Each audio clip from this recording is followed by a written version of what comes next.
Subject matter that may be difficult for some viewers has been included in the video description.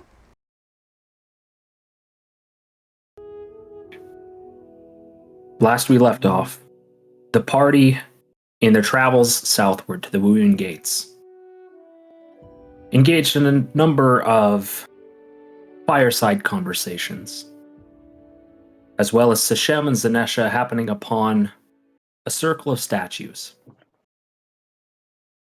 Sashem stepping upon the dais of this circle. From the perspective of Zenesha, not much happened.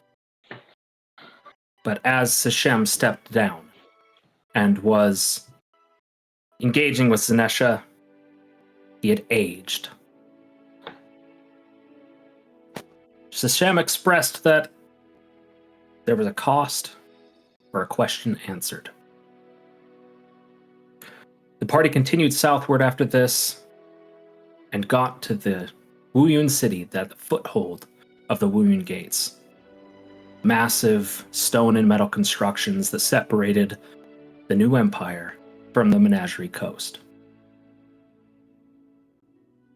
Here, after searching for a short while for wares and support, Sashem elected to stay behind at a local forge in order to rekindle their connection with their patron deity. The party elected to continue and found an elevator platform that left up the side of the cliff in order to look for other shops and potentially other contacts to continue their travel through to the Menagerie Coast, making their way to Nicodranus. On their way up the lift, though, one of the automata that was pulling chains to operate the elevator ejected a shower of sparks, bringing the mechanism to a halt. And that is where we come into the session. Oh, buddy. At first, there's a silent shock across the occupants of the elevator. A quick glance around shows that 30 or 40 people, maybe. A number of carts, including yours, with Henry and Bartholomew attached. Some in a passenger section with a number of benches. Some men, women, children, elderly and young. And then a low murmur begins to build. What's everyone in the party doing? Far away from the top? Kind of halfway. I want to look around to see if any, like if there's anyone giving information, like if there's, just glance around real quick to see if there's any, like, engineers going to mess with the automatons or whatnot. Does that make sense? Okay. I'm not even going to make you roll for that. That's pretty straightforward. Looking around, and when you entered, you do know that there was a barker, an attendant, giving instructions, and they are currently kind of leaned over talking to this small congregation of people who are all dressed similarly. And there already is at least one pair of individuals kind of just like, you know, a cursory look over the automaton, right? Okay. Well, it looks like they got this handled. Maybe we just need to wait. Okay. Look over to Zenesha. What is your lift capacity? You asking me how much I can bench? Do you even lift, bro? Bro? I don't know. I've never actually put a number to it. And then Zenesha's gonna immediately try and lift Buddy. Which, I mean, Buddy, if you're not resisting, I mean, you can lift him. I'm just 265 pounds. Yeah. Most people could lift him, but it's like, Are you gonna try to do something more? I mean, we're still in the cart right now, right? Or Yeah. like in the back. Unless you're getting off. He's gonna like slowly walk out. While carrying him? Yeah. Okay, now Yeah, you're hold making an that for a athletics moment. check. What You're the trying to heck? Princess Bride him through the. While she's doing this, I'm like, hey, 25. listen, Zenesha. I'm going to say, I listen, mean- Zenesha, I may need you to come with me here in a minute. Throw you You're first? saying this while she has you cradled in her arms. Yeah, I'm She's just- even like supporting your head and walking out Arms wrapped the around back of her. the cart with you. And you know the drop out of the cart, Zenesha, when you're carrying him, you know when you jump down on your knees, there's just like that little creak, that little like that just it really shouldn't make that sound. There's that. But you're pretty good. And what are you doing with him? Like, is the elevator like super crowded, or is there like No, the for elevator throwing in him? total, it's probably 60 feet across, 40 feet deep, like from the edge to the wall is the 40-foot side. The automatons in the middle are kind of set into this circular construction that's probably 10 feet wide each. There's plenty of room to maneuver. Your cart and one other, some crates that have been loaded, and like I said, about 30 other people.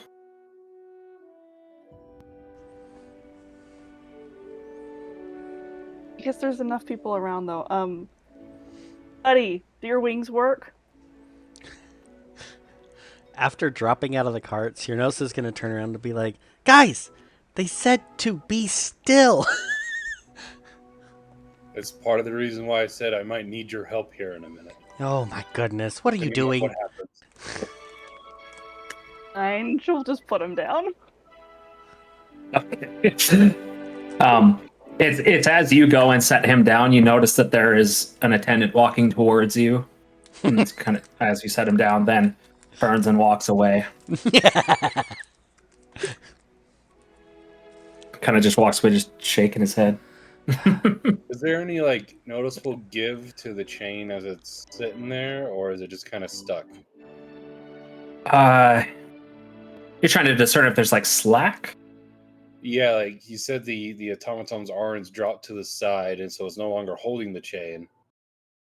Are we? Oh, so I mean, to put into perspective, this chain, its links, the bar that makes up this links, are probably 4 inches round. So it's not like this would sway in the wind or anything like that.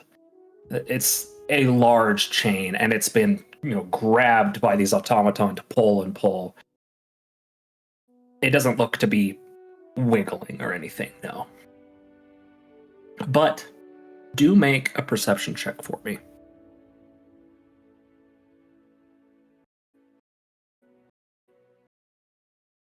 I still have a -1, so it's a 15.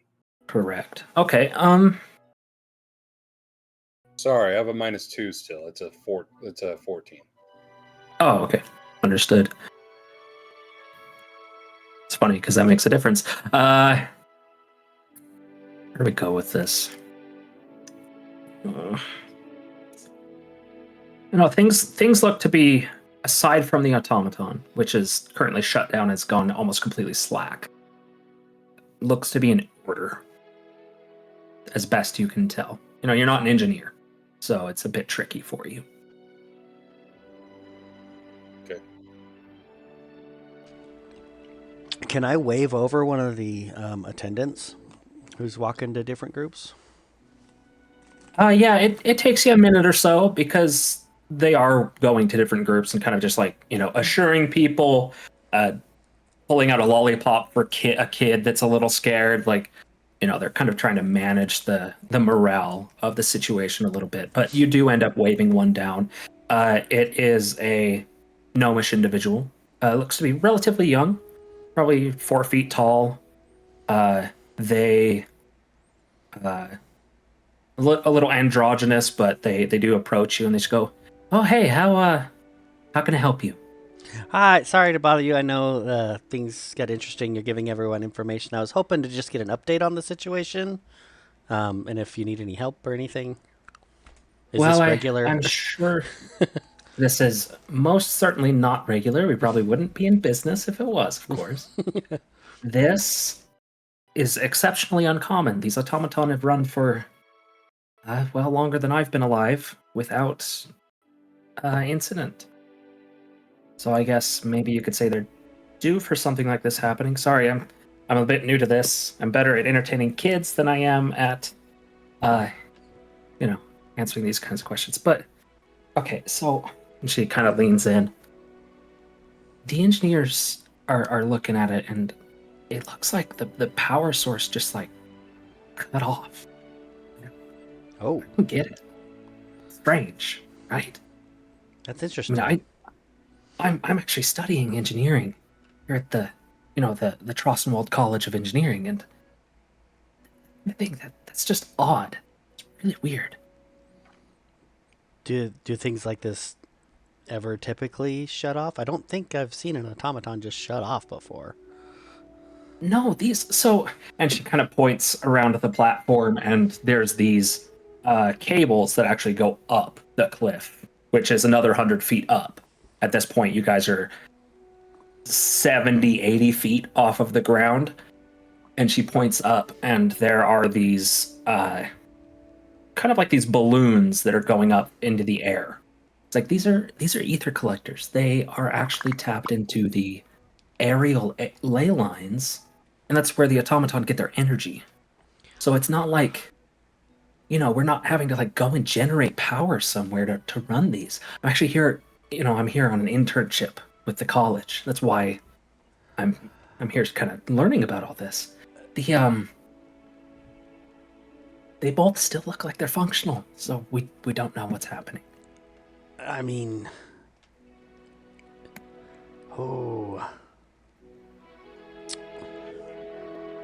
I hope this doesn't come across as a little rude. But Like cocks their head at you. you mentioning the ley lines brought something up to my attention, and I was wondering if maybe you could grab someone not as fresh. Oh, yeah, of course. I'm so And they sorry. turn. No, I understand. It's, it's okay. And they turn around and they do. They go Wait, try before to. you go, can I get a lollipop? She's a kid at heart. Very Make much a so. persuasion check. Because I have advantage you- because I said she's okay. a kid at heart. Here's the thing. 10. You might say kid at heart, and I can guarantee I understand that Zenesha is like, ooh, can I, like being very childlike. Yep. While wearing a terrifying death mask And being huge. and a giant draconic arm with blue scales and claws. So, I mean, Or inside. she didn't really take notice of you upon being called over to Syranos, but when seeing you, Zenesha, she just, maybe later. And they As turn they around. pass, can I try to pickpocket to grab one? You can certainly try. Go ahead and run a. By the hand. They're gonna love us. 16. The roll makes sense given that they were just distracted by Zenesha. They rolled a 5. Wow. You are able to pull a lollipop. Here goes Zenesha. Yeah, thank you. Apparently, Children, between Zenesha and Buddy, all is forgiven. They do trot off, and it takes them, it might be a minute, because it looks like the people that are, as you said, not so fresh, are kind of busy. They might have some time before that person comes over. Yeah, I figured as much. All right. Zenesha. When we What? were contracted and you know, she mentioned that the ley lines were tied to these automatons. Do you think with what Lucinda and the stuff that we've been doing, ley lines is going to be connected to this? Because it sounds like it to me. Sounds like it to me too. I don't really know too much about all the magic stuff. I just know that ley lines are going down and all this business. Right? It's crazy. And we had all those elementals flying at us. While they're talking, I want to go to the other side, see what the other automatons do. Okay. Yeah, you work your way over there. You're not like prevented from getting close, but you can tell that notice is taken of you. What are you trying to discern? Well, we noticed the one on the one side lost its Which is on grip. the side that you guys were on. Yeah, its grip is not there anymore. And Arni of Slack, I just want to see if the other side is a similar situation. Walking over on the other side, you can see its arms up on there, and it is gripping the metal, and it is just holding it. And you can hear the whir and the hum of arcane mechanisms. See a couple of like gears turning and things like that. It seems to still be active.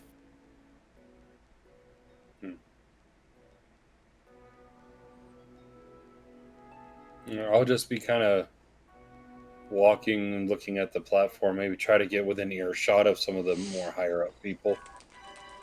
Okay, just roll a perception check then.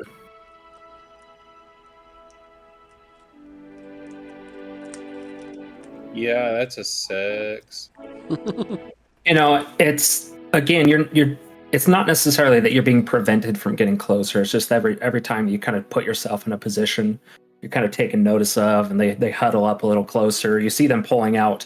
Even with that perception check, kind of just like these iron-bound tablets that look like they have some kind of stone or maybe some kind of marble on it that is projecting some kind of illusory magic up above its surface that they are interacting with. And you can just see information on those. At one point, a schematic comes up of the automaton. And they're, kind of like Iron Man style. They're like blowing it up and turning it and things like that. Oh, what did we lose? Oh, Arni. You went into the game shot on accident. Oh, may have been a misclick. We're good. But after about 5 minutes, Syranos, the attendant you had just sent off, and another gnome, actually, a significantly older gnomish individual, a little bit more like ruddy grayish blue skin, comes forward and says to you, I hear you had some concerns about ley lines? Things were rather vague.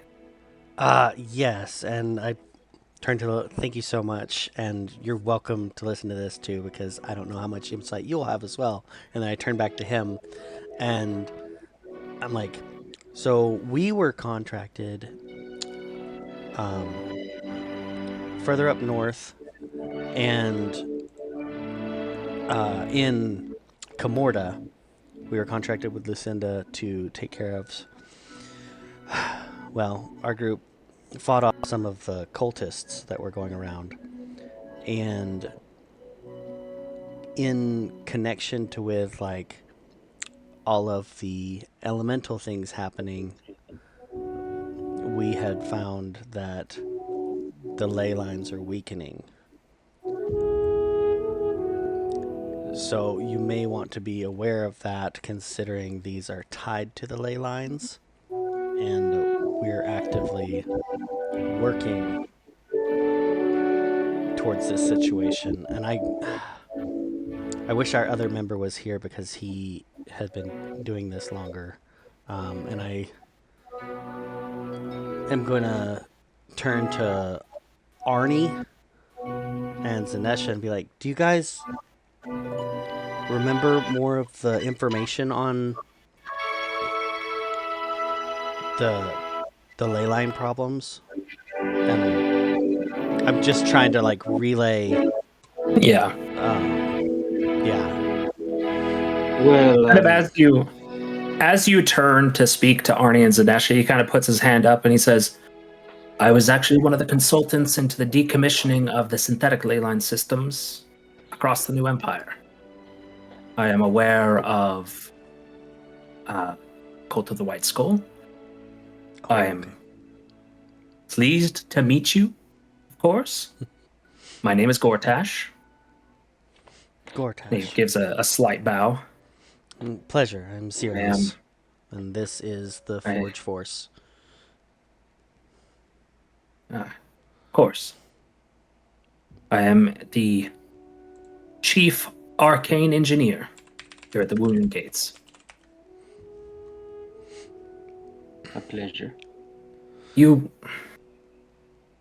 I feel there is a bit of a disconnect here, unless there's something I should be informed of.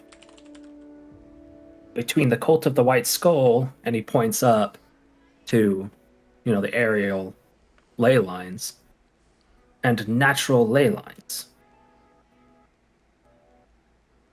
Am I mistaken?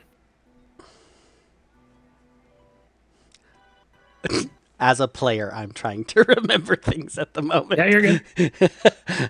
I was going to turn to Syranos and whisper, do you think that disconnect can have anything to do with what we know of the ascension of that betrayer god?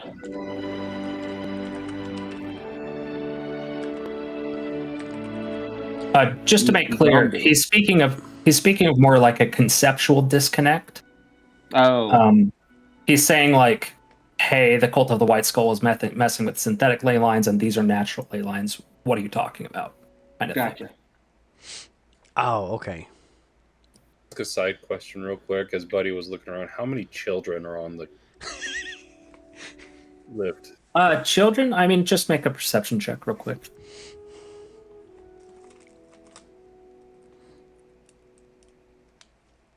That would be a 18. Out of the 40 people, about 7 are children belonging to, best you can tell, 3 different families.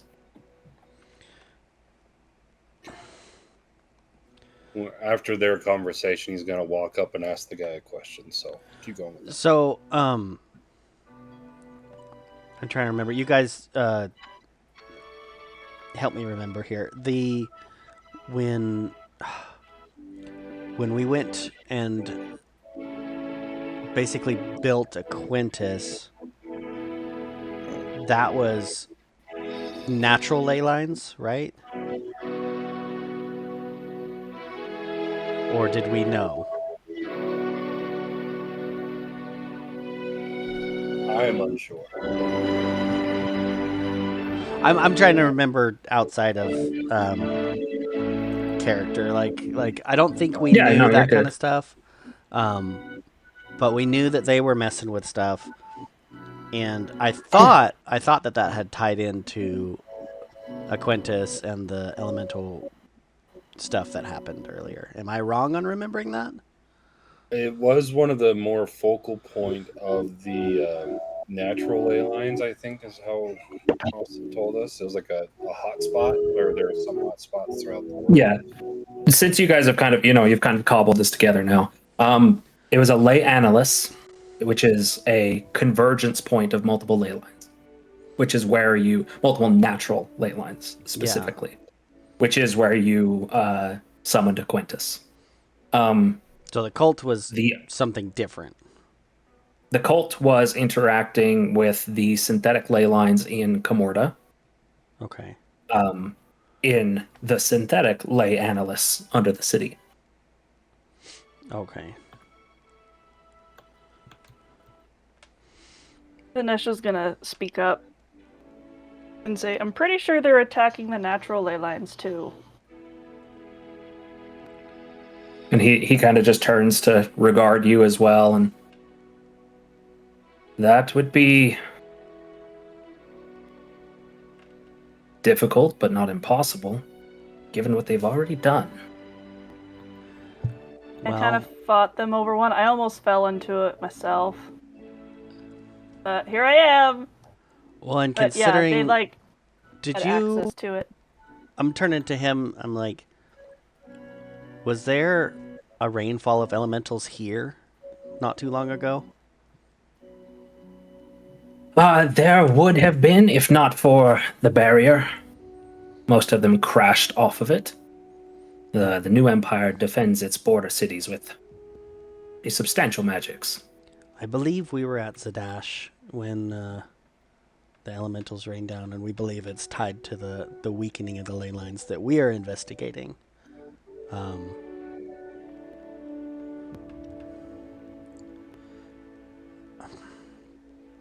Is there anything that we can help with, or that you know of, that would help us in our investigation? He kind of just thinks for a second. Who are you contracted by, if you don't mind my asking? Commander Lucinda and Comorda. I see. I vaguely remember that name from incident reports. Well, like I've said, I'm an engineer, I'm an arcanist. I'm not of the military. You, as contractees of the military, may have already come across more information than I have. I've only been given, access to what my expertise can serve. Okay. Well, But I will say this. As you said, kind of points to you, Zenesha. I imagine it's possible. I do not see any reason. Icehaven. Icehaven, I took readings there. I went there after the destruction. That was synthetic ley lines. Comorda as well. Also the synthetic ley lines, which is why I was involved in decommissioning them all. But fundamentally, there is very little difference between the ley lines we created and those naturally occurring. It's only a matter of scale. Okay. You see he's not like shaking, but even at your guys' passive insight, he's a bit perturbed by this conversation. And at this point, you kind of notice that the other individual, the intern, is kind of just like wide-eyed and just super, super upset at this conversation. I figured it was over her head. That's why I asked for him. At this point, Buddy would come up behind him. May I ask a favor, just in case the worst case scenario of this situation should happen? Oh, what would that be? Could you make sure all the children on the lift are around each other? Around each other? Why do you ask this? Close by. Possibility I can save them if the worst case scenario should happen. Oh, I dread the thought, but they are all within, effectively arm's reach of each other now. And he waves off to another attendant. This one's dressed just a little bit different than the intern. It looks like there's engineers and like people facing attendants for the most part. Kind of just says something to them and just make sure they're rounded up. And she heads off and takes care of that. The intern at this point actually speaks up and says, I'm unsure that I'm actually supposed to be overhearing something like this. I kind of understand what you meant now, sir. So I think I'll excuse myself. Thank you so much, welcome. and I hope I wasn't rude. Of course, you know, I totally understand now.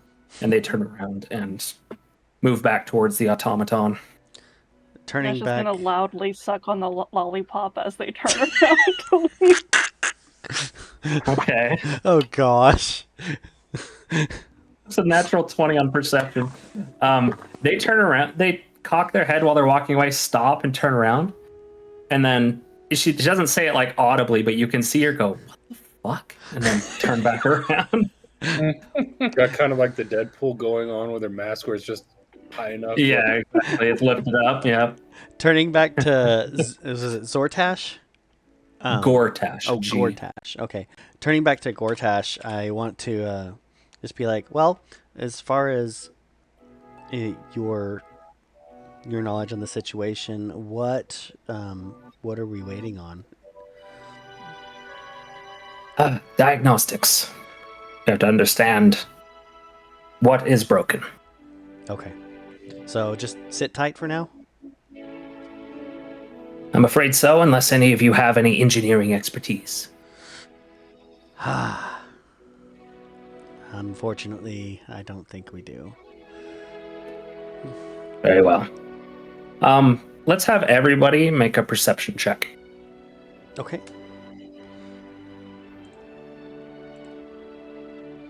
Perception. 9 for me. That is a 16 for me. Okay. Arni and Syranos, as he begins turning around, you know, your eyes are just slightly drawn up a little bit. And the cable that is going to the broken automaton, there's just this faint whoop that goes down it. And the automaton just like a power jolts whoosh? a little bit. Like Yeah, like a surge of some kind. like it was trying to get power, or Possibly. it was. You're not sure. Oh, okay. Gortash, what was that? As he walks. Well, before Okay. that, to make clear, you know, these automaton are big. They have, 10-foot long arms, and their body is probably 5 feet wide by 10 feet tall. So when this thing jolts, the whole platform kind of a little bit. It doesn't, Oh. you don't feel like it's going to come crashing down right now, but it's like this unsettling. There's just a movement. Okay. Yeah. And, buddy, since your attention is kind of attuned that way, most of the kids kind of give a little bit of a little bit of a shriek, and then half of them start crying.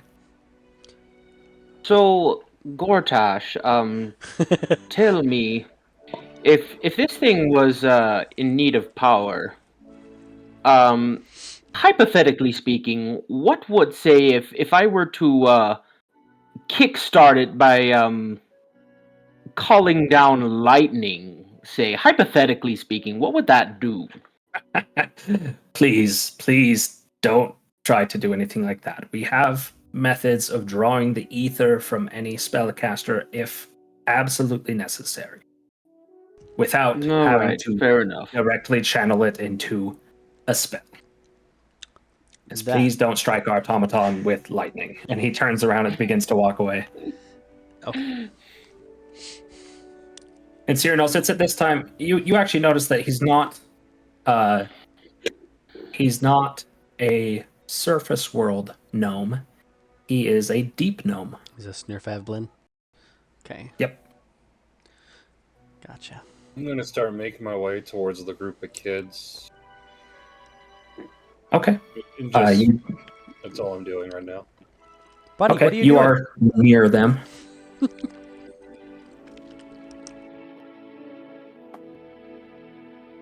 Given that Arni and Syranos are the ones that rolled sufficient again, another pulse. This time it's coming down both wires. Is anybody doing anything? I want to take notice of the one that is not shut off when the pulse goes down both. Okay. Like, I want to discern Okay. if, like, they're trying to, for lack of a better term, defibrillate it awake. Yeah, no, it makes sense. As the pulses come down, the automaton that's still holding the chain kind of jolts, and again, the whole platform. Just make an insight check as you look to the engineers.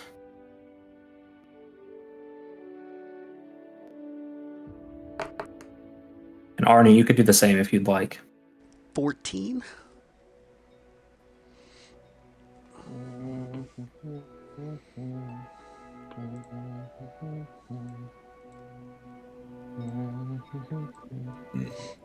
$19. Okay. Arni, you're actually the one to notice. It does not look like this is supposed to be happening. The Yikes. tone and the kind of like the response and the level of activity from the engineers is picking up Yeah. a lot. Yeah, as the intern said, this should never happen. So, I want to start scanning around the outside of the platform for, I know we're like, what did you say, 70 feet up in the air? Yeah, 60 or 70. Any structures or side faces or anything that maybe people could start to be evacuated to, like jumping to, or like we could move So- to.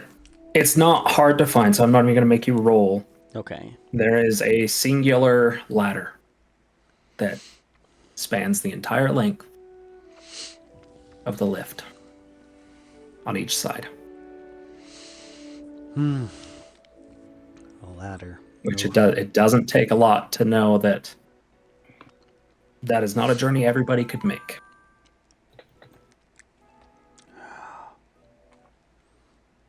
100 feet up or 70 feet down is arduous. Right. Oh. I want to go up to Buddy, since he's approaching the children. I want to Okay. I want to hop off the cart and jaunt over to him. All right. Hey, how many kids do you think you can carry? Said there were about 7 of them. Yeah. And kids aren't heavy. And I can tell, I know what you're going for. You're saying gem flight, save the kids, basically, right? Pretty much, yeah. I can lift 540 pounds. Yeah, so what I'm getting at is basically you could carry all of them.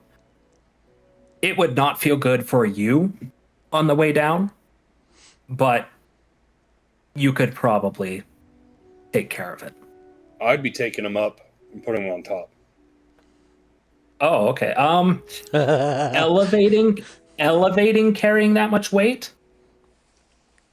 Ooh, it's going to be challenging. You'd be moving at like 1/4 speed, though, given the duration of your gem flight. I mean, it'd be hard, but maybe.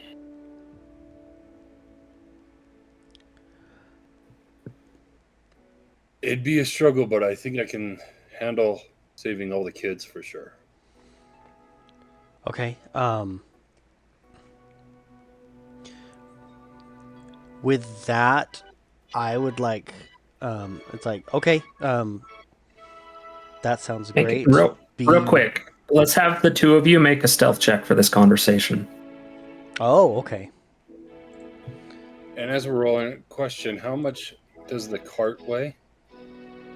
The cart in total? I mean, horses are 1,200 to 1,500 pounds each, right? Yeah. And then the cart is probably that again times 2. So you're looking at $5,000. I got A lot. 11. 12. Hey, gonna be rolling some Kind of stick perception out. checks. So. Yeah, gonna be rolling some perception checks for some kids and parents. A 1 and an 11. Ooh.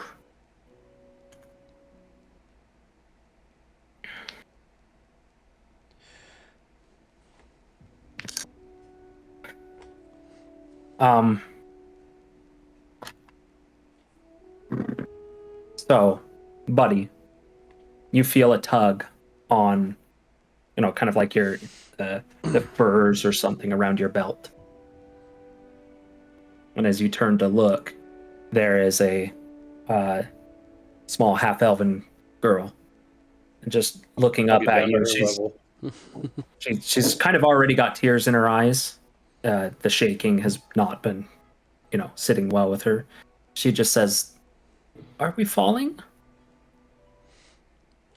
No, we're just trying to plan some things out to help everybody we can get back up. Hand or on down. his shoulder.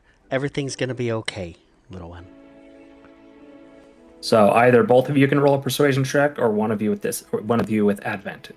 You can go ahead, Tyler. Let the guy with 2 points of exhaustion roll. I mean, I could do Luckily, advantage, I but have he a was the one +3. talking to her, so I felt it more I know. apparent. I'm just trolling you. So I got 15 minus So 2 13. 13. Okay. She looks comforted by that. Turns back around, and you see her go back to her mother, who just little thank you nod and curls her back up. Sorry, one more question as a reminder. How high up is the platform we're trying to get, like we were going to? How much 100. farther? So the top is another 100. Another 100 up. Okay, let me look at something. You can go. All right. Okay. Go ahead. I'm just gonna tell by. All right, I'm going to go inform Gortash. That way, at least we have, hopefully, some authorization to not have parents freak out if we need to do this. So, I'm gonna go off after the engineer. Okay. And you see him attending to the automaton, the one that's broken. Okay. And he's actually kind of not up in it, but pretty close, almost up in it. Doesn't really take notice of you as you walk up. Excuse me, Gortash. Sorry to bother you. I know you're working. Yes, I am, in fact.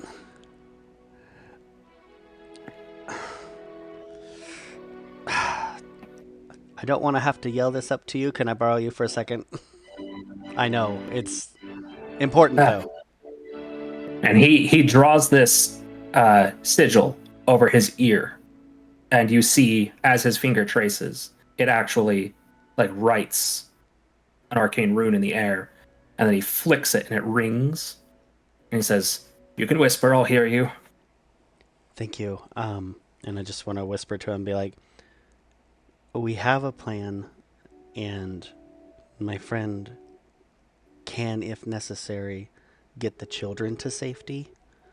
I just want to make sure we have authorization so that we can do that if necessary, because people freak out. And as he's actually reaching in and turning a wrench that you can hear like a ratchet, Yeah. he turns and looks at you while he's turning it and says,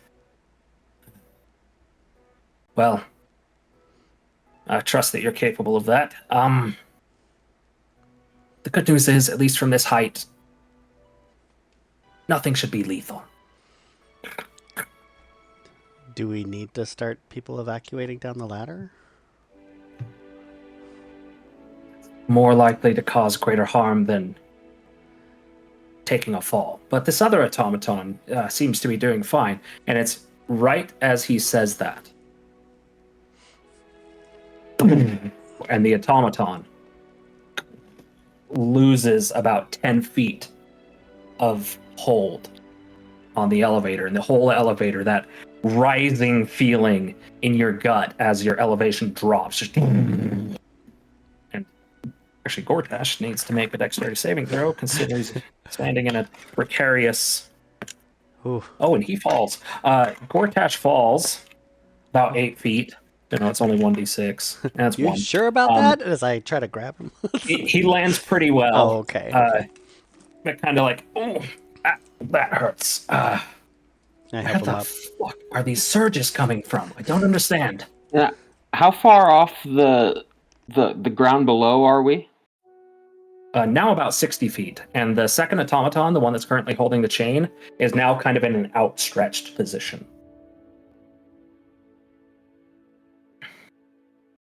And much, much more chatter and screams from kids and the like are ringing out. You sure about that? And After that, I want to turn to the parents of the kids right there Okay. and say, I can get them up to safety. Real quick. And so you're actually trying to like speak over basically screaming kids right now. Yeah. The one closest to you, the woman you just talked to, and she just turns to you and she says, "How? What do you intend to do?" I can make it up there and back at least twice before I need to rest to do it again. I could get all 7 of the kids up there in that time frame. They kind of just look to each other.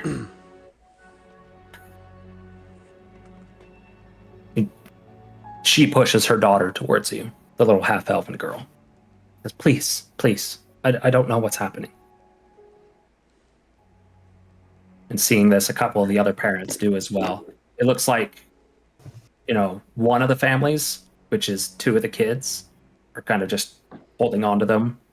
They don't know you. But 5 children are placed before you and prepared to. I'll take 4 this first time, and I'll say, all right, hold on. Okay. And it's, hold them. It's easy enough to get them to kind of wrap around you. You've got them all scooped up in your arms. And these are small kids. Looks like the youngest is about 3. So barely, barely walking. The oldest in this group would probably be 8. The little half-elven girl looks to be about 6. I wanted to take 2 trips because it'd be easier. Yeah. Okay. So I'm like, all right, everybody hold on, and I'll kind of crouch. I'll bonus action and activate my wings. Okay. And as I jump in the air, I fly, I do my dash to go up as fast as I can. Okay. I'll drop them off, come back down, and do it again with the other ones if they're willing. And as your wings unfurl and the green light is cast in the area, you draw the attention of everybody. And pretty much everyone on the platform sees you with 4 kids in your arms, lifting, or 4 or 2? I want to take 4 of them at first, and I can take the rest of them if the other 2 are willing the next time. Okay. As he goes up, I want to run to the group of people from where I was before Tash. Okay. And the wings last for a minute, so I figure it's 110 feet up now. As long as I'm dashing the whole way, I should be able to do 2 trips at least. Yeah, because it's 30 fly speed. It's 40. 40, so 80. Yeah, I mean, it matches. Yeah, speed. But you're also at half speed, this encumbered, so it's basically just the 40. But yeah, so yeah, you'd still have like 30 seconds left after the 2 trips. Is there anything else you tried to do? Maybe a parent for each of the kids, if possible, or at least one adult to go help stay with the kids. So we're gonna let a little bit of time pass as you're doing this. Yeah, in your first flight up, I want to come back over to inform the parents. Hey, we got authorization from the head engineer to get the children to safety. We're not sure what's going on, but they're trying to take care of it. And I think it best if one of you, gesturing to one of the parents, goes up with the kids to stay with them. They all kind of look to each other, and they actually end up kind of looking to the mother of the half-elven girl, and they look to her and like, "Are you willing to be the one to go up and care for them?" She says, "Yes, of course." And with your passive insight, Syranos, you'd see that, like, there's the little bit of the realization that, if something happens to all these parents, I'm gonna be responsible for a lot of kids. Yep. Yeah. And But yeah, I guess wait for him to come back down. okay. Actually, And you do. while Go I'm ahead. waiting for him to come back down. No. I'll do this after he grabs the next set. Yeah, this is like 12 seconds at a time. Yeah, He's fast. Yeah.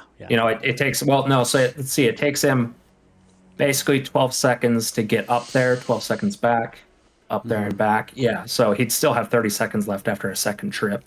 So, like, he's gonna, you know, he's got plenty of time. I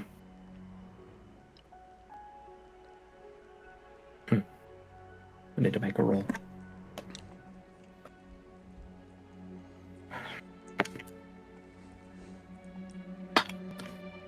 So, buddy, as you come back down after getting after Syranos communicates with the parents, all of the children are allowed to travel with you, and you're now here to collect the mother.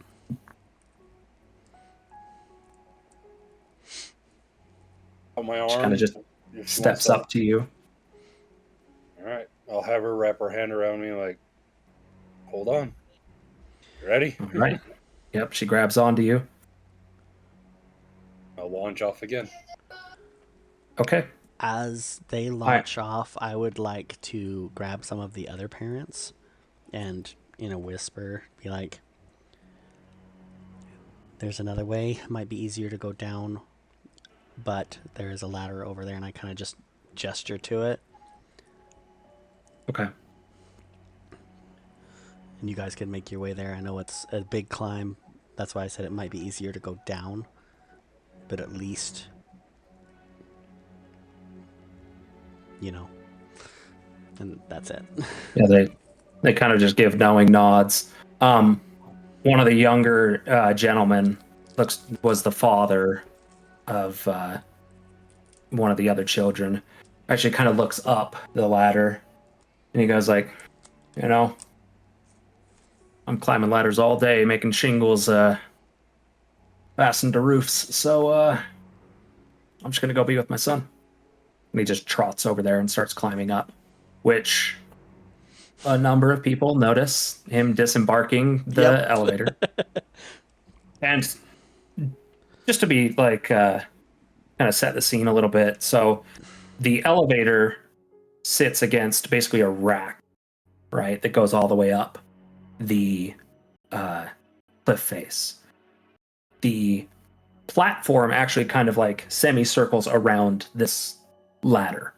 So if you were to climb up and fall, you're only going to fall as far as the platform is. Climbing down, you're then open to everything. But he starts climbing up. He has, you know, there's a little bit of a, not an argument, but a little bit of a discussion with the attendant that's actually standing by the ladder, but he does end up going up. And then you start to see a couple of other people start to move to the ladders.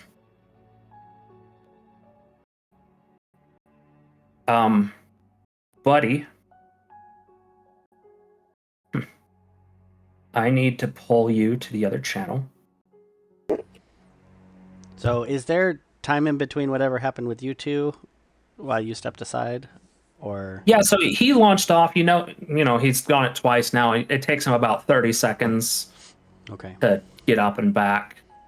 No, about, you know, kind of like 20 to get up and back.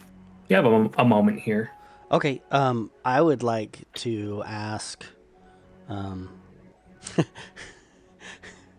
just because I'm uncomfortable with the situation currently, understandably so, I just want to be like,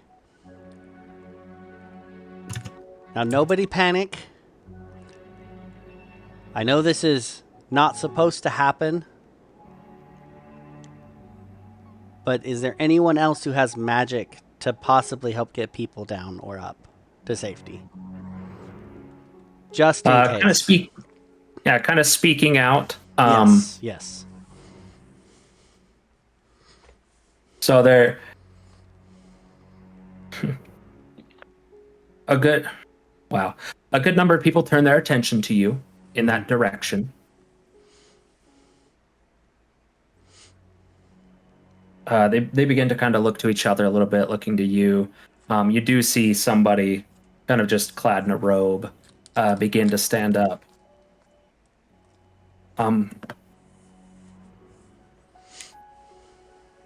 Buddy and the woman he was carrying up come crashing down to the platform, taking Oh no.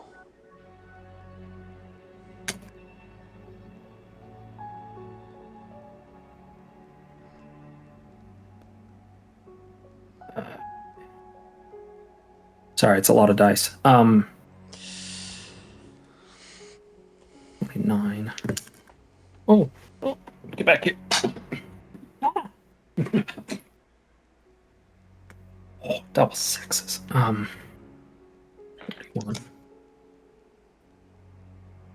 Is it?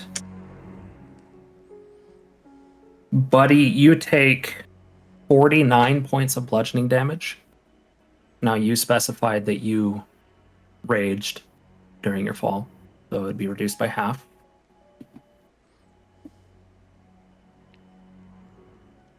The woman hits the ground and is immediately killed. And it Oh is no. not a pleasant sight. And Syranos, it is right in front of you. And everyone's attention was just turned there. And there is a silent shock across the platform. Is anyone a And then cleric? another pulse of energy. And the automaton's hands slip another 5 feet down. And in that rattle, Syranos, her body rolls over in front of you.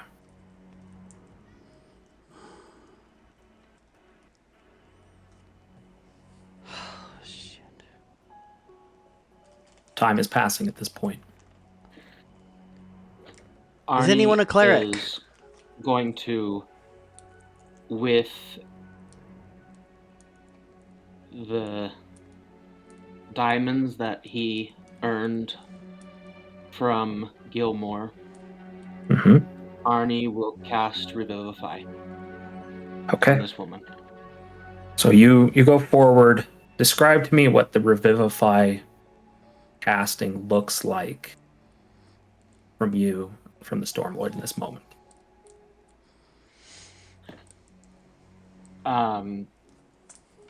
Frankly, much like you would see a defibrillator.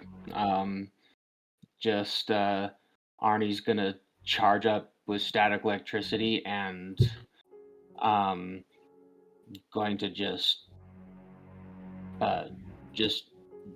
give her a good solid jolt, but it's gonna be less of an instantaneous and more a slow pulse. Okay. Yeah, the electrical energy kind of builds on your hand that you're holding the diamonds with. You press them to her chest, and then there's the into her body. The wounds do pull close, and it's an unpleasant sound and sight as things move back to where they belong. You're unfortunately kind of used to this, Arni, as you know, there's been battles and skirmishes where you've applied these skills. As the body pulls itself closed, just make a wisdom check. Wisdom check.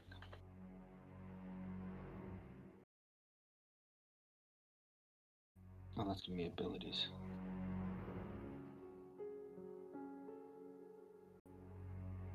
That's a 14.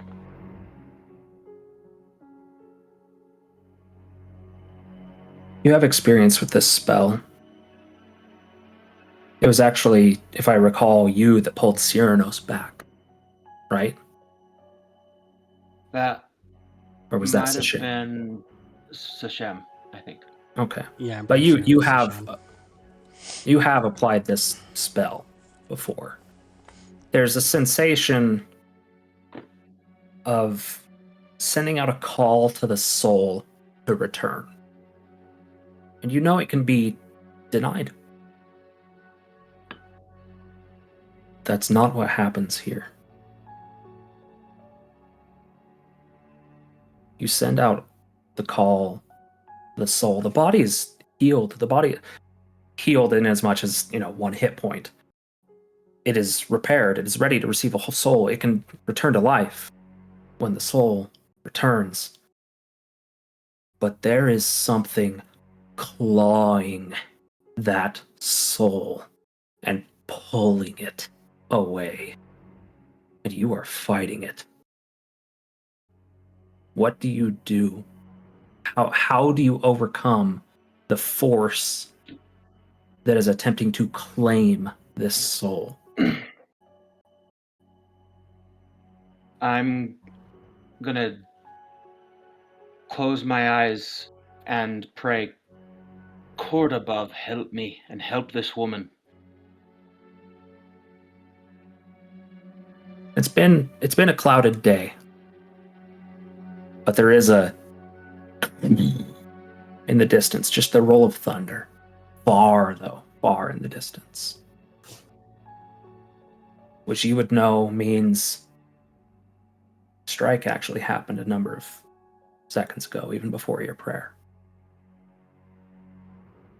Roll a religion check.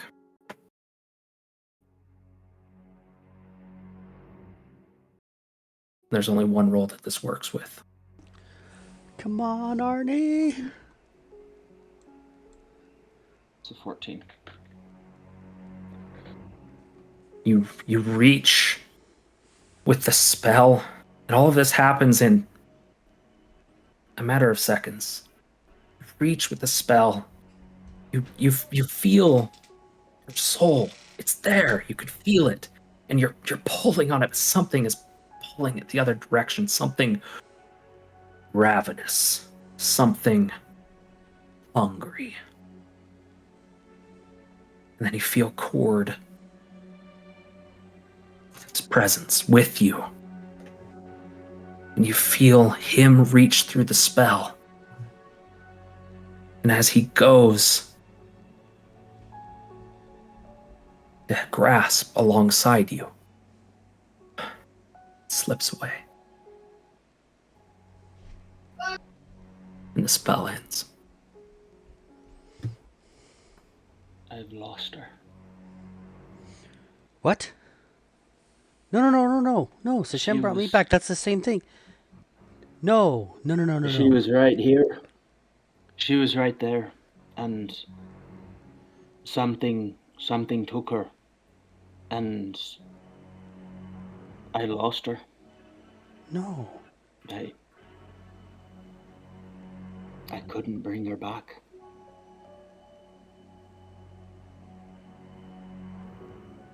There was some other force that took her soul. Something dark and ravenous. Of course you can. You guys got me back. Do it again. I wish I could, but I don't have the means. And her soul is gone. No! And he just hits the ground as hard as he can out of the platform.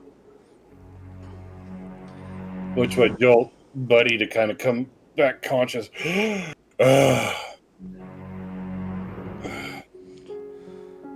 What happened?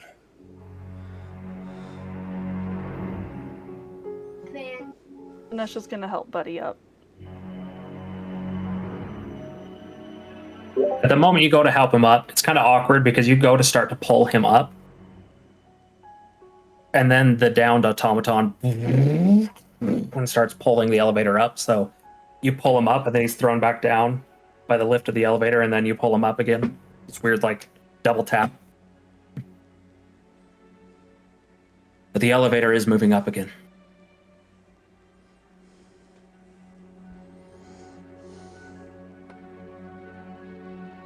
Sorry, I thought I had more time.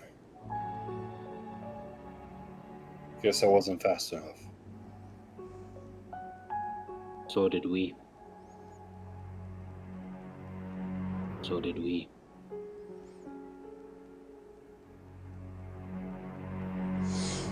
Syranos is going to carry the elven body to the cart. It's not over Okay. yet. That's all he's saying.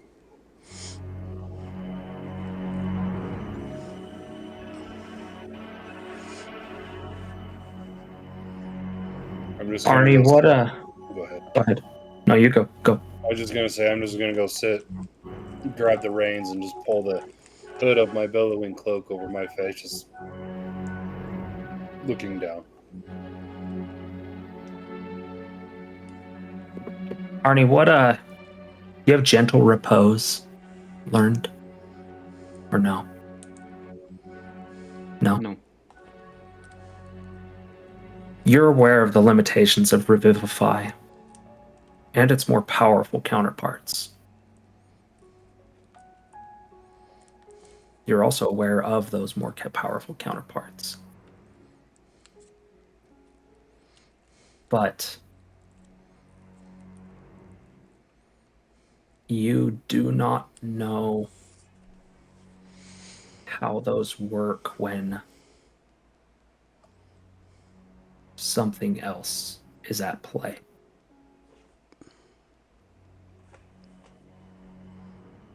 And you recognize that it seems Syranos maybe doesn't kind of see that. Mm-hmm.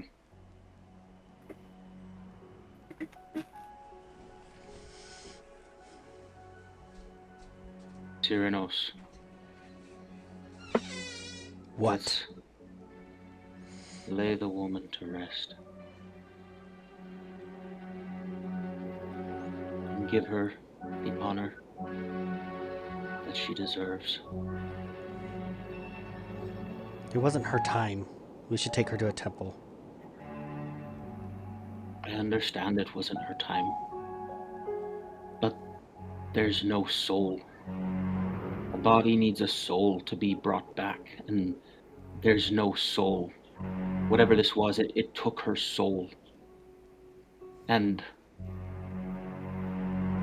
I wish there was something that anyone could do, but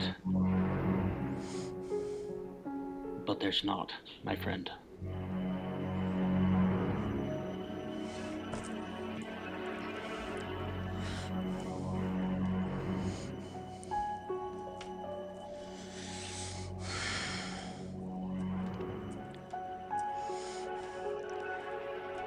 Then we find it and take it back. Whatever this was. This is... No! What do we tell that little girl? Sorry, your mom died. Completely unnecessary. We should have fucking waited. God. And it's as you say that Gortash actually approaches, and despite being in your emotions as much as you are, Syranos, you see kind of what you'd expect him to be feeling as well. He's kind of just looking over the lot of all of you and just... There will need to be some questions about all of this. Certain you understand that. When we get back up, don't go anywhere. Understood? Whatever. Arnie's going to grab... Now, what is he...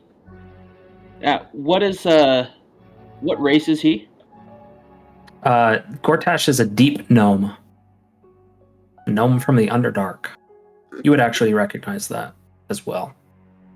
What's the weight ratio of a dwarf to a gnome? Oh, like 5-1. Gnomes, Arnie's gonna grab him. Right.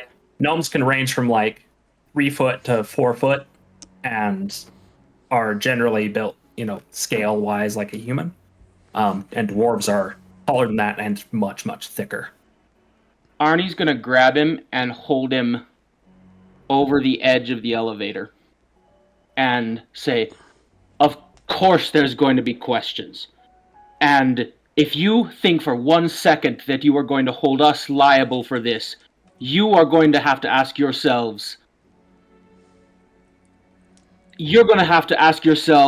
why it is that your elevator gave out, and why it is that we did our best to try to save these people." Roll an intimidation check with advantage. Well, okay. Before that, you're going to have to roll an athletics check just to get him there. Okay. While Arnie's yelling at him, and Zenesha search him for any signs Athletics of the check White is Skull. 20. Just looking over him. Looking over Gortash? Yes. Go ahead and roll a perception check.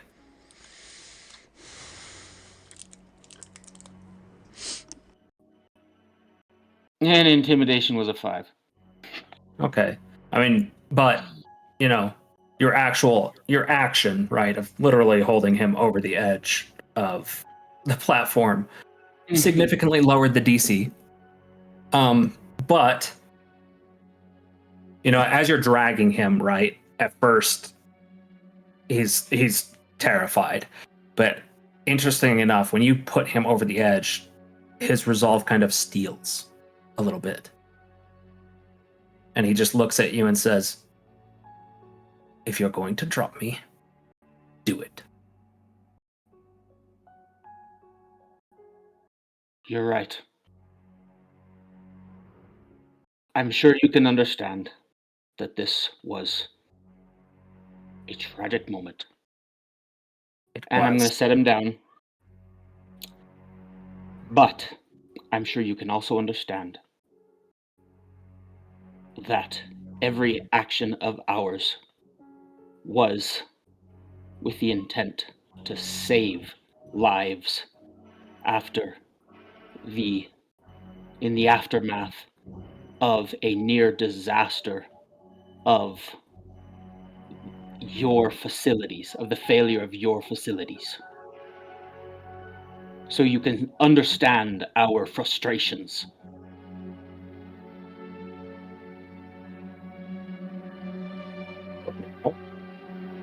Let's get to the top. And then this will be discussed. Captain. Yes. As you let go of him, he kind of just straightens his cloak. Walks past you back towards the automaton. At this point, you've regained what you lost. The journey's a little slow right now. Zenesha, you didn't see anything of note on him that linked him to the Cult of the White Skull or anything like that. Okay, she's gonna then just slowly walk around the rest of the elevator and see if anyone else does. Okay, yeah, just go ahead and at this point we'd make it an investigation check.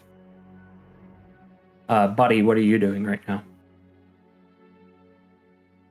I'm just I'm sitting on the cart, getting ready to move the cart off when we get upside with the hook over my head looking down. Okay. Syranos, what are you doing right now? I'm in the back of the cart with her body, cleaning it off.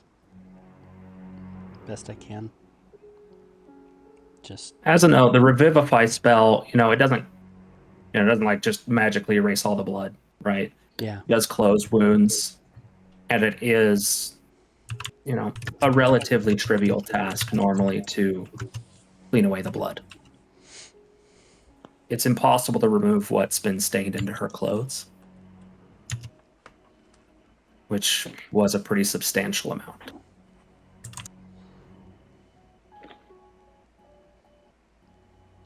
Yeah. But just roll. I guess it's just I'm going to say a perception check, because it's not a matter of dexterity, it's a matter of attention to detail. Right? 9. 9. Okay. You feel you're doing a decent job. At least, with a little bit of focus on the face, as you would.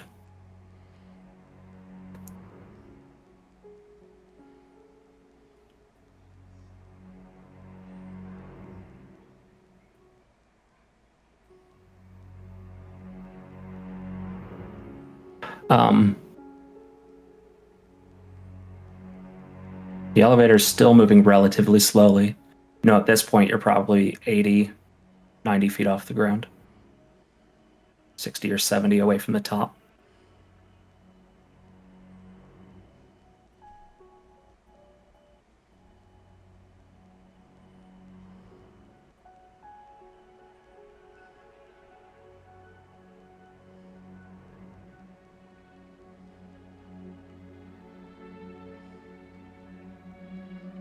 Did Zenesha find anything in her investigation? Roll.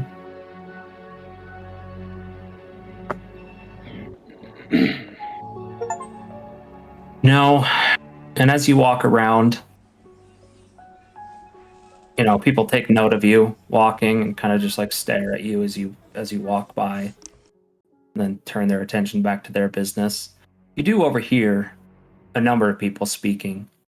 There's a lot of, it just happened. I understand getting the children up there, but if he lacked the power to move her up there, why would he take her? I don't understand. And there's a good amount of murmuring going on. She's just gonna ignore it.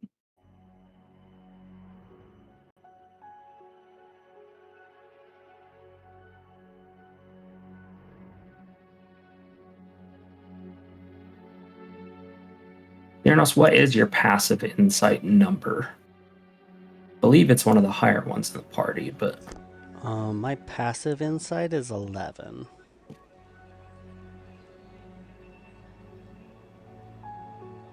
Arni.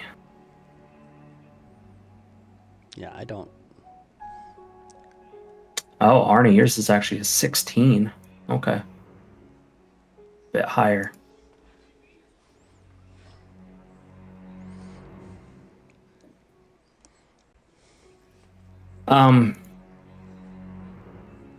You're now about 100, 110 feet up. 40 to 60 from the top. And then it slows to an absolute crawl.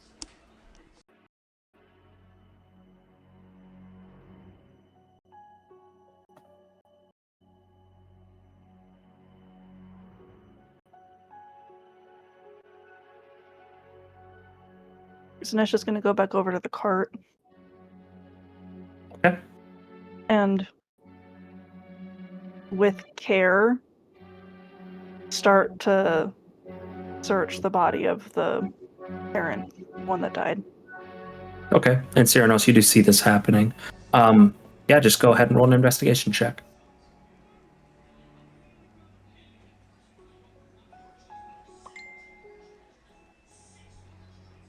12. 12? Okay. She doesn't have much on her. You guys are nearing, the later side of midday at this point. You arrived at the Wuyun city relatively early.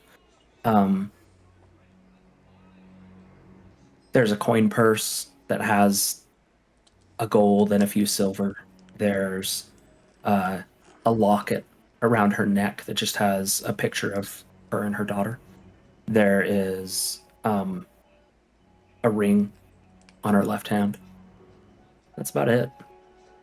You know, her attire is typical winter attire.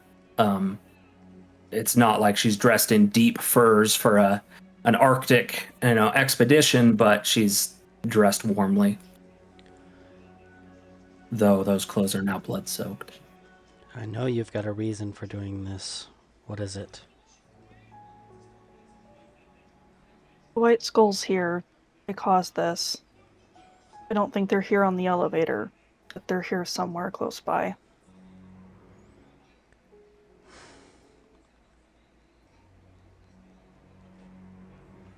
It would make sense.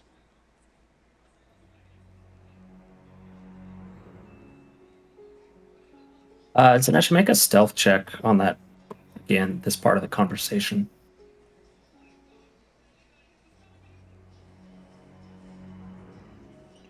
Eight. Okay.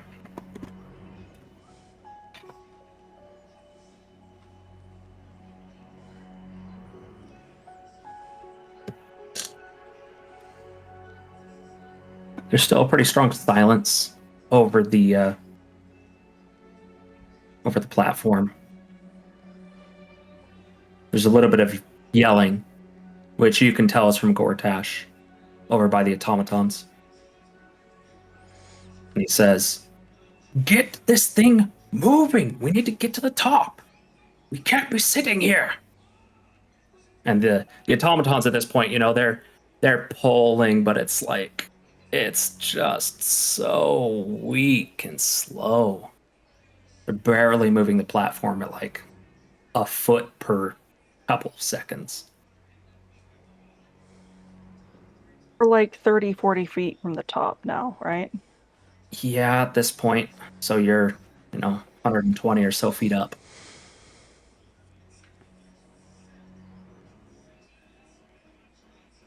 We just have people start climbing the ladder.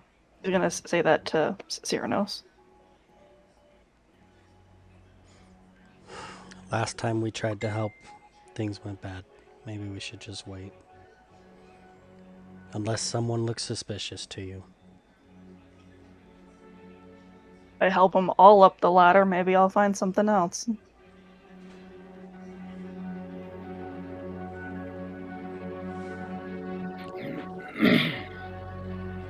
We should probably just wait.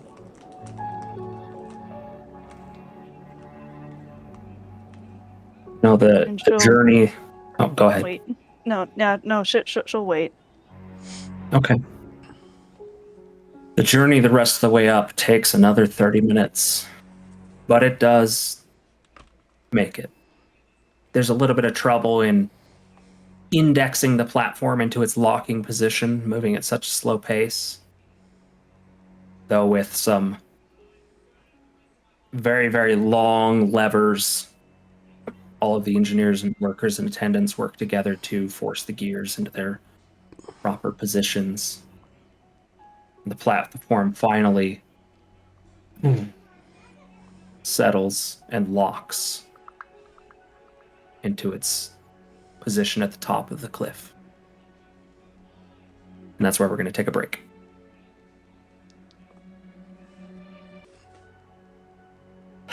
The elevator was reached the upper level and locked into position. At this moment, the engineers are very focused on the automatons. What is the group doing? I'll motion for the horses to get off. Pull the cart off. You do pull forward, and they're at the top in about 40 feet, so that they were away from the edge. There's the group of children. who at this point actually have a guard standing beside them. Once You see the horses start You see in moving, the- Go Syranos ahead. is going to get off out of the wagon to start walking towards the group of children. And some of the parents of those children, the ones that Buddy did not attempt to take up, are gathering theirs and kind of stepping off to the side. There's a pretty somber tone across the entirety of this landing. And as this came to the top, you see a rather large group of people that look like, they've missed one or two cycles of going up and down, so a relatively decent queue has built up, even despite the fact that there was, some kind of malfunction. And you actually see one of the attendants heading towards that group as well. But what do you intend to do as you approach the children?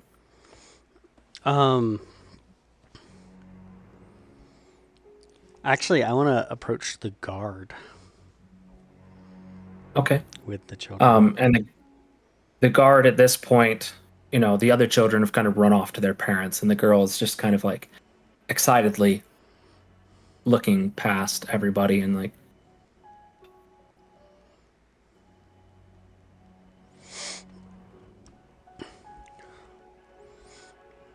and walking up to the guard. Just motion him forward so I can whisper to him. he leans into you. There was an accident and her mom didn't make it. And he looks down to her, because she's still kind of just like looking through the crowd trying to find her.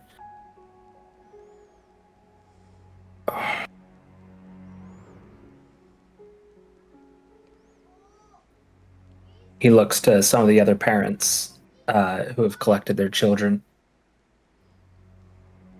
and just says, go stand with the other children for a moment, please.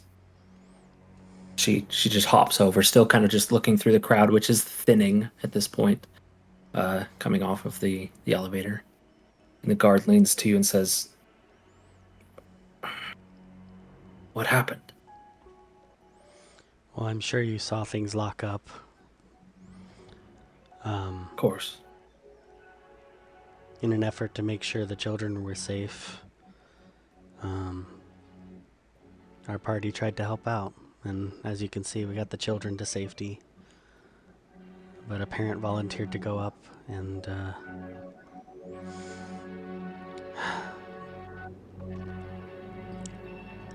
on the way up, fell back down. And you just see the color drain from his face.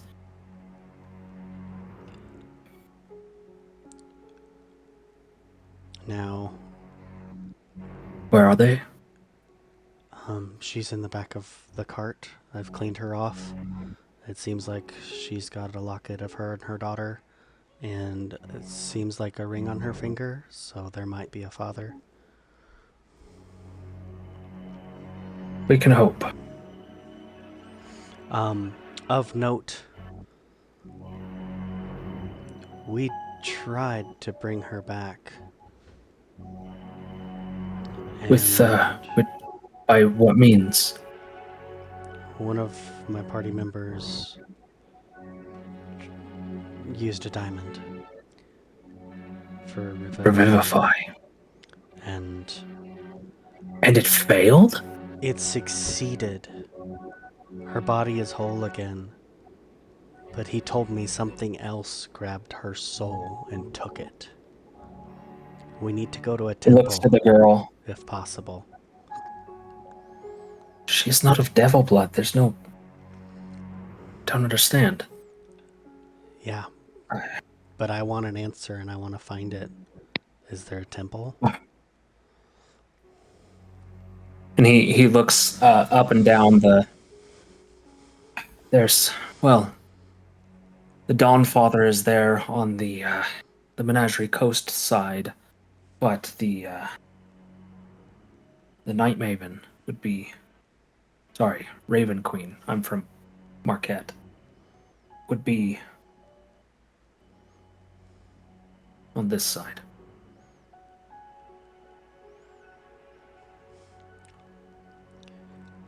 What do we need to do? We're going to have to wait for my captain. I don't know what other... Okay. Dissecting this is going to be a challenge. And I shall Buddy's grab gonna ours. Buddy, or Syranos, in your head, you hear, have him come over to the cart for a moment. Hold on 1 second. I know you need to get your captain. Yeah, he was literally turning away. And, what is it? Come with me for a second.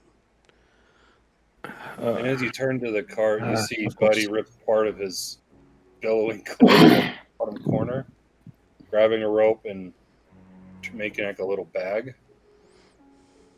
And he will, as the guard gets closer, toss it to him. So that's to help with anything if that family needs anything. Okay. So, Make a strength check to rip the billowing cloak because it is an enchanted item. Oh, yeah. Unless you'd like to use something else.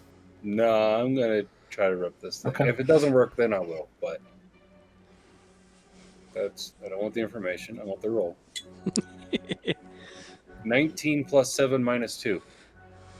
Okay, 24. now roll a d20. Just a d20. You are able to rip the billowing cloak, and It explodes. 6 minus 2. no exhaustion on this. Okay, 6. I need to pull up a table.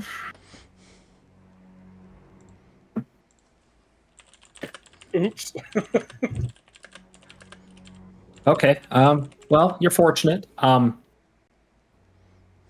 cloak is disenchanted because you have severed the arcane weave within. As you rip it, there's just a of magic away from the cloak. Okay. But you are able to make a makeshift sack. What are you putting inside? 200 gold pieces.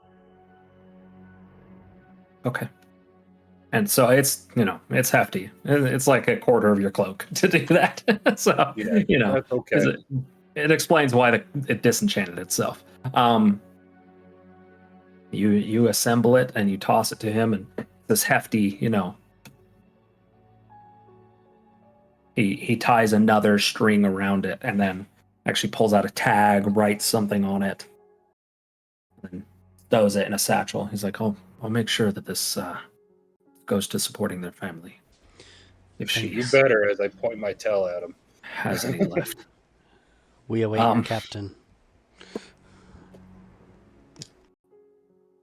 He didn't seem to take notice of the tail, or at least the odd nature of it. But yes, he does turn, and he kind of just gives a little bow salute and turns and walks away. At this point, another pair of guards do approach the edge of the platform and are kind of just present. Is anyone else doing anything? But he's just going to sit back and wait so we can move again. I am waiting as well. Okay. Arni? Just waiting.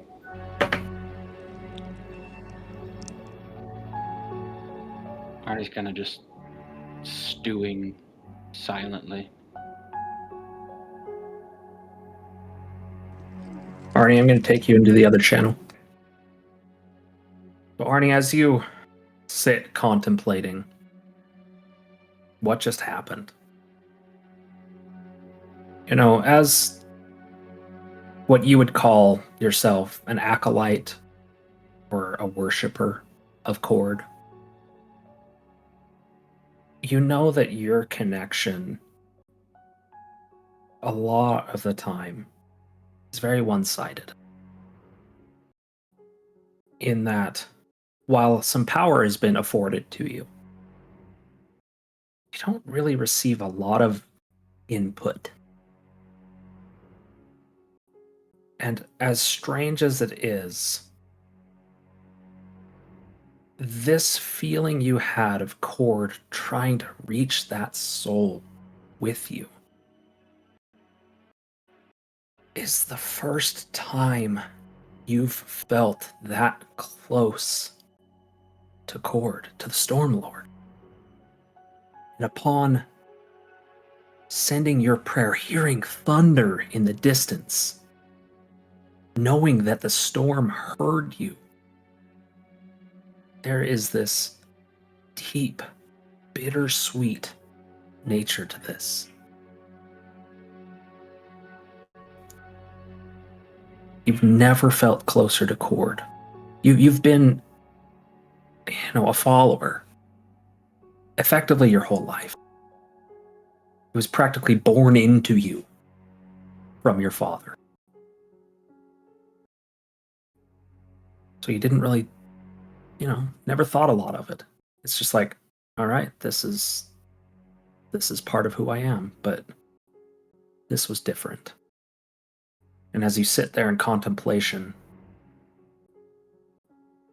your vision begins to narrow, and you can hear a rumbling storm.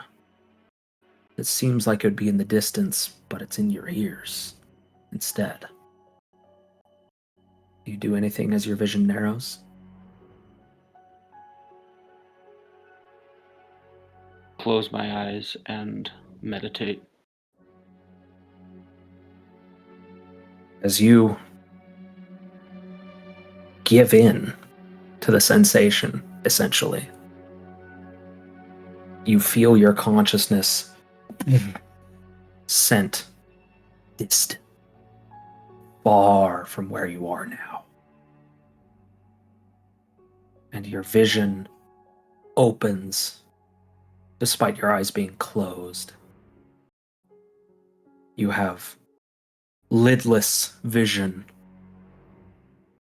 You are within a raging storm.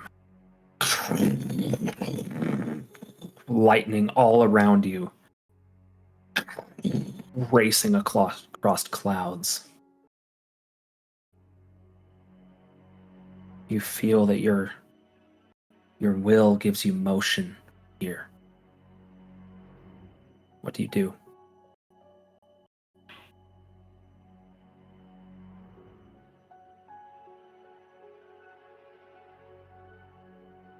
Father of storms, why now?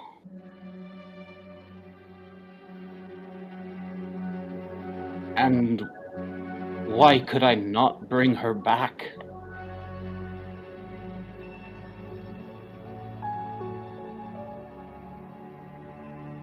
Make a religion check.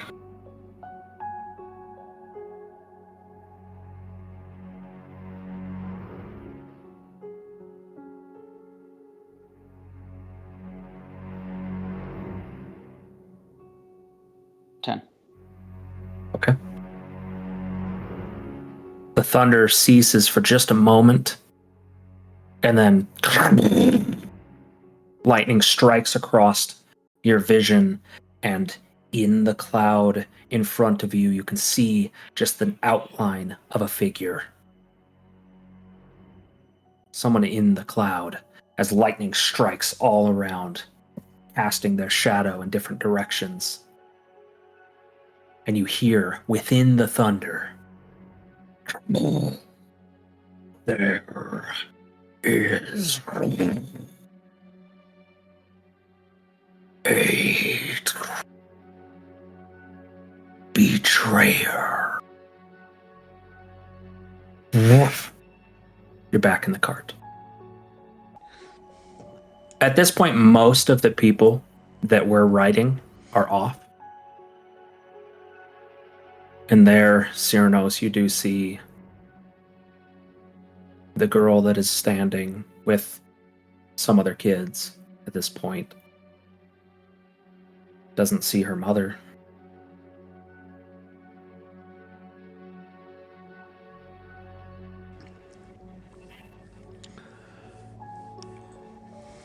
I'm gonna walk up because I'm sure she's stopped playing with the kids at this point. Has she?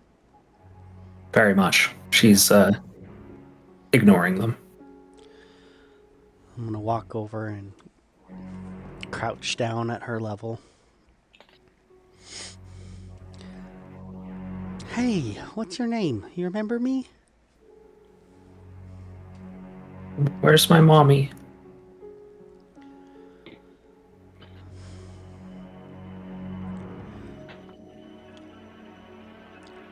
We're gonna figure that out.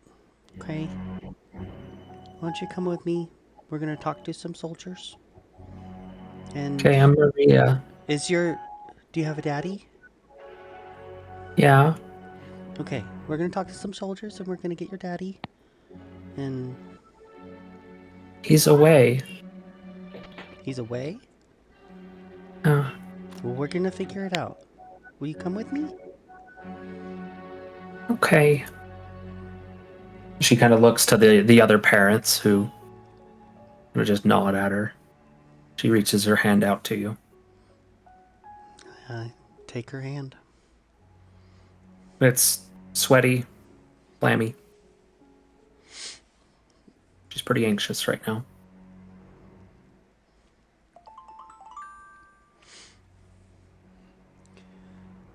And Syranos' phone rings. Stinky. Like, oh, hold on, I gotta take this. Gotta silence that. No more notifications, you. Okay. I didn't silence mine, so that's a good reminder. Yeah. There we go. Everybody But, check their phones now. Yeah, I know, right? You do take her. You take her to the. She was already off the platform, but are you taking her to one of the guards that remains, or what? I'm gonna walk her back to our horses. At the cart, since the captain is gonna be coming to us there. Okay. And like, hey, do you like horses? I've never really been close to one. No? Yeah? Would you like to pet him? This one's Henry and this one's Bartholomew. I'm gonna grab a couple of carrots and toss them to Syranos if we have, or vegetables. Okay. As you'd say, this one's Bartholomew, she goes, "Oh, he's grumpy." How'd you know? I can see it. Yeah? Well, you want to feed him? Yeah. We've got some Okay. carrots and vegetables. And she happily takes them up to them. Yeah, I'm just trying to keep her distracted till... Yeah. They seem to have a very instant connection with her.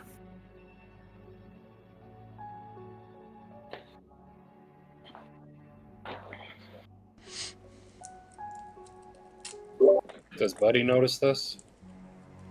Roll a perception check. DC's not too high, given you already turned your attention that way to give Syranos the food. 8. Yeah, that's... But you notice that.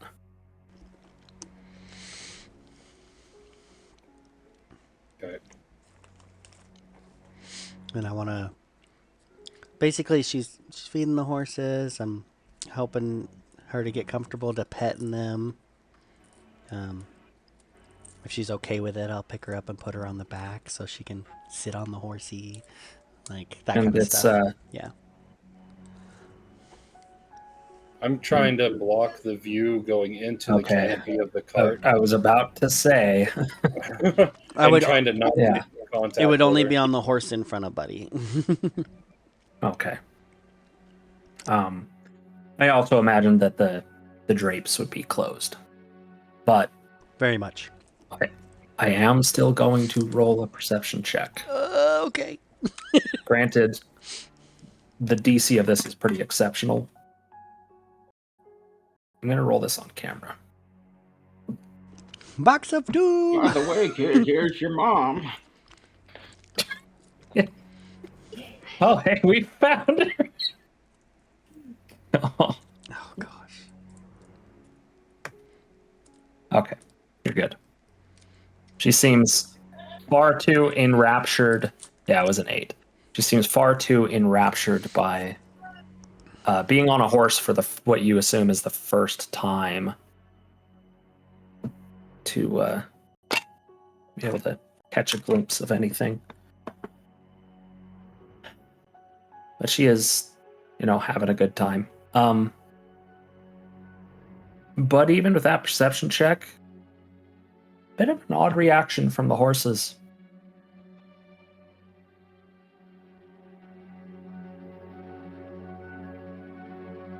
Let me check something real quick. Should be fully rested aside from your exhaustion. Yeah, the spells.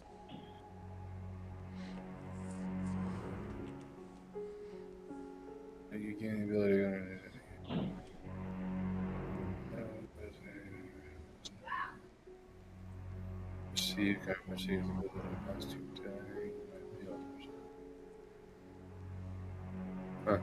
It's just a thing that lasts 10 minutes. It doesn't give me how many times I can do it during a thing. I'm going I'm pretty to. sure your speak with animals is at will. Yeah. I don't have a spell casting table other than those two things, so they're both my things are at will. Yep. For that, but I will speak with animals. Okay. But I'll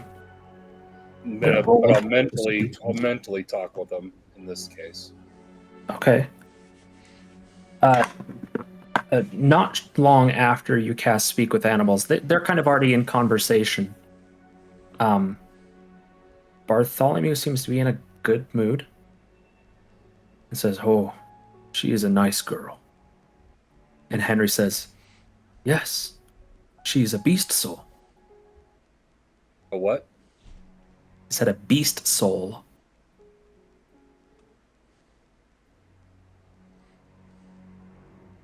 Would Buddy understand that term? Being able to talk with animals? What is the origin of Buddy's ability to speak with animals?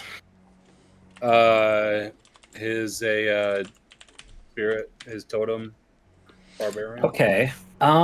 Ooh, yeah. Just roll a history or arcana check or religion. Lots of avenues here. Lots of different things to glean. The DC is not going to be particularly high. I'm going to go with history. Okay. That'd be a 10 with the exhaustion. Okay. Yep, and 10 was the DC. So, a beast soul is someone with a natural affinity for the wilds, the domain of the wilds, which is a divine domain. But a beast soul's power is from their lineage.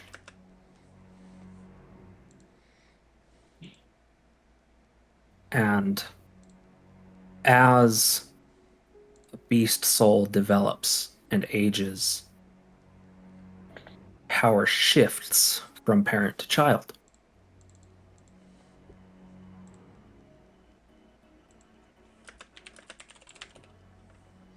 They often have the ability to speak with animals later in life, control animals, and in some instances, summon them from great distances.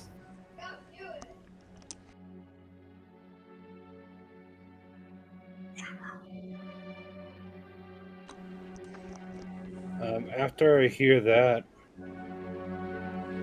this is going to be me mentally talking to him. Yes. It's like,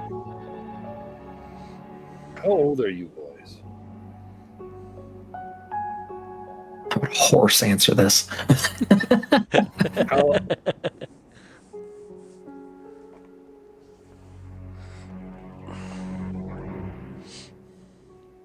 How long?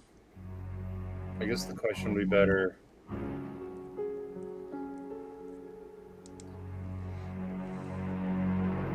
They wouldn't know dates either. How many winters have you seen? That's a good way of phrasing it. Henry says, I've seen 12 winters. Bartholomew says, I've seen 15. I imagine you two are getting pretty tired of the hustle and bustle. I've been tired of the hustle and bustle since the beginning. It's, oh, well, I have some life left in me.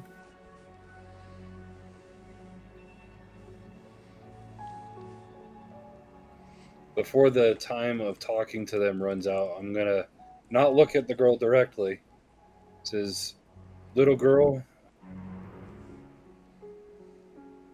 what does your family do? And she currently on the back of Bartholomew right now, actually turns around to you, says, oh, we tend to animals. My mother is a veterinarian, and my father, the royal stable.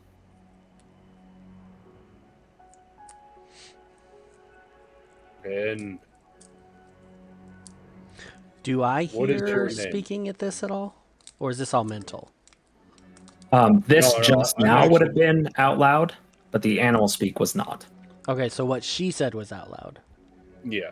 And then Yes. what's your name, little girl? It's Maria.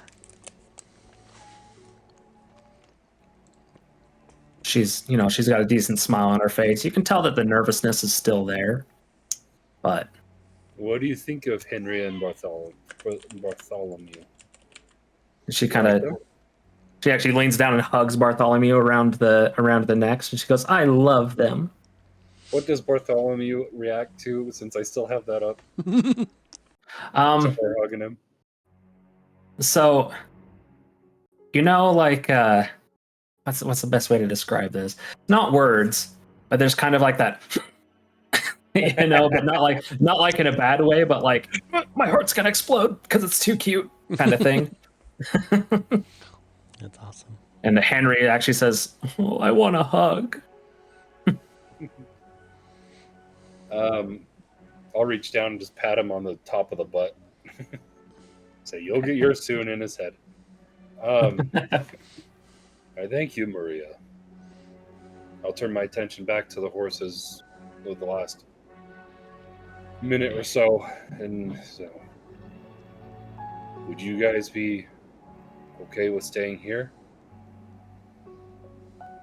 Bartholomew immediately says, "You mean I don't have to travel anymore?" That would be the meaning behind it, yes. I would like that.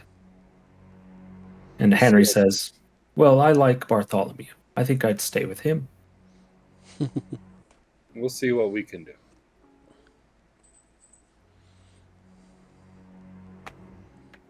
As that conversation concludes and your connection to the animals ends,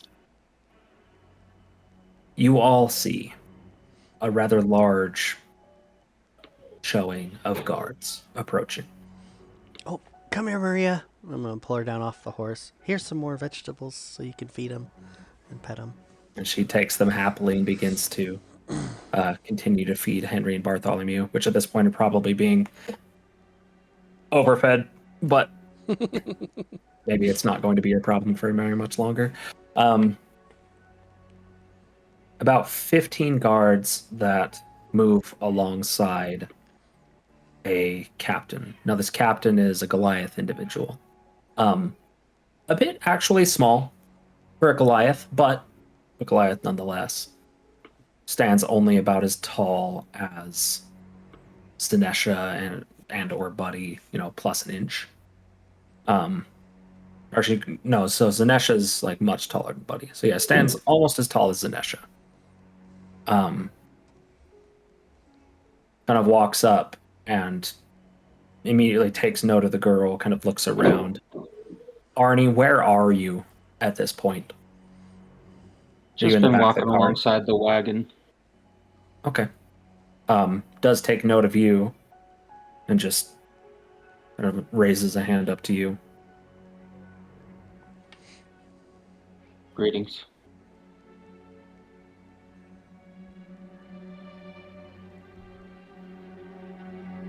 I'm Captain Farah. I'm Arni, captain of the D-Stock City Watch.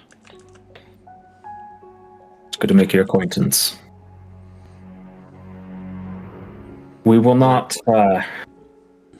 Is there something you wish to say? No, sorry, a lot on my mind today. We will not be conducting any questioning here. We should go back to a watch post with yourself and your party. Understood.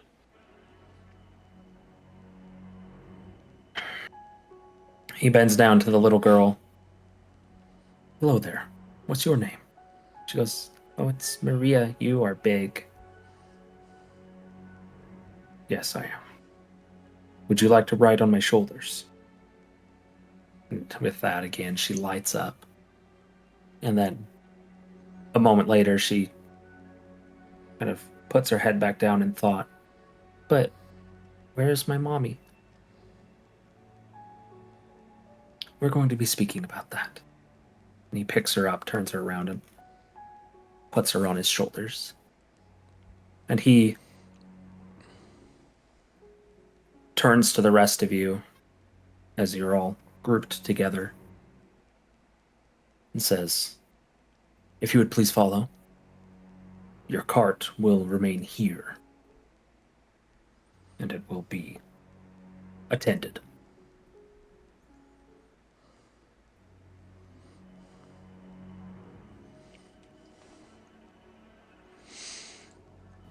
Now, buddy, with your intention potentially to give the horses to this girl, how would you accomplish that? Or is that something you'd like to address later? That'll be addressed a little later. Okay, no problem. You were all led on a bit of a journey. Partway through, you pass what is clearly signed as an orphanage, where a guard does escort Maria inside.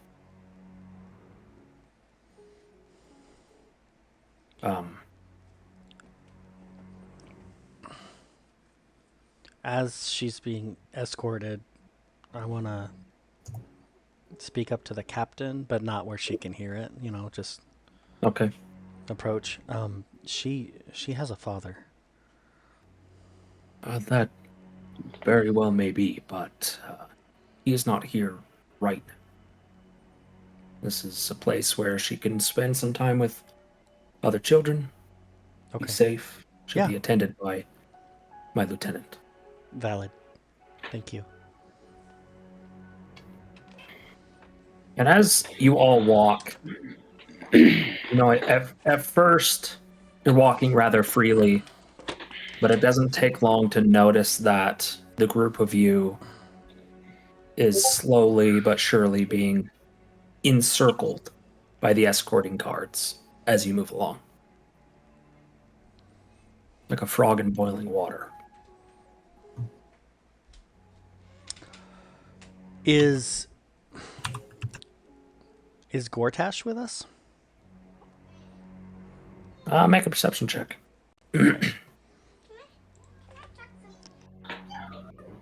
Arni chose to leave shield and hammer with the wagon. Understood. Out of 21, kind of like looking forward side to side, and then when you look back, Syranos, you do actually see that kind of at the time that you guys are almost like leaving a good line of sight with the elevator. Gortash, as well as a couple other engineers, are being escorted by another pair of guards. The Okay. ones that showed up and kind of just maintained a presence, and they seem to be heading in the same direction. So they're heading this way as well. They are, but they're probably, a good 300 feet behind you guys. Okay.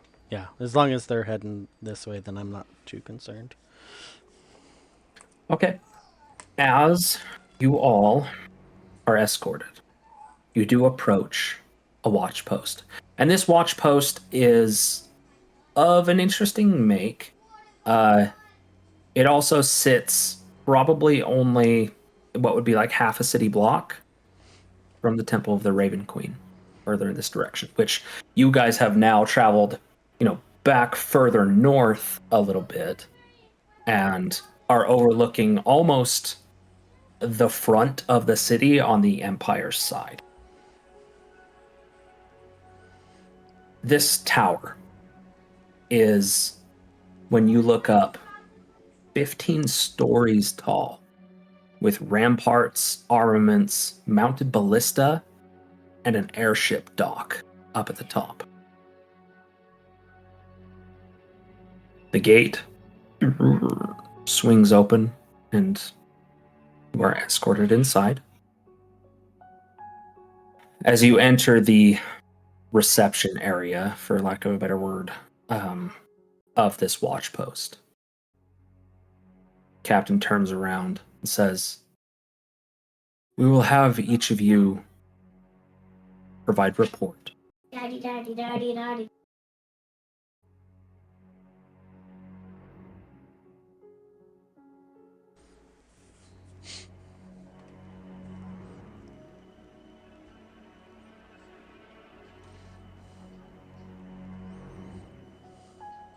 As you can imagine, this will be one-on-one for each of you. Unless anyone has any objections or seeks to have counsel attend the discussions. I think it wise to have the lead engineer Gortash as well, because we were giving authorization to do what we attempted. I can understand that. Please be forward with us, honest with us. Just what are your intentions with us? What are your purposes here?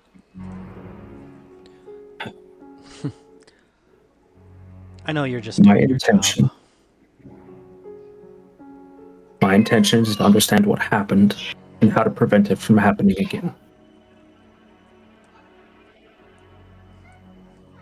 He's just The doing his means job, to that Arni. end. The means to that end will reveal themselves as we progress.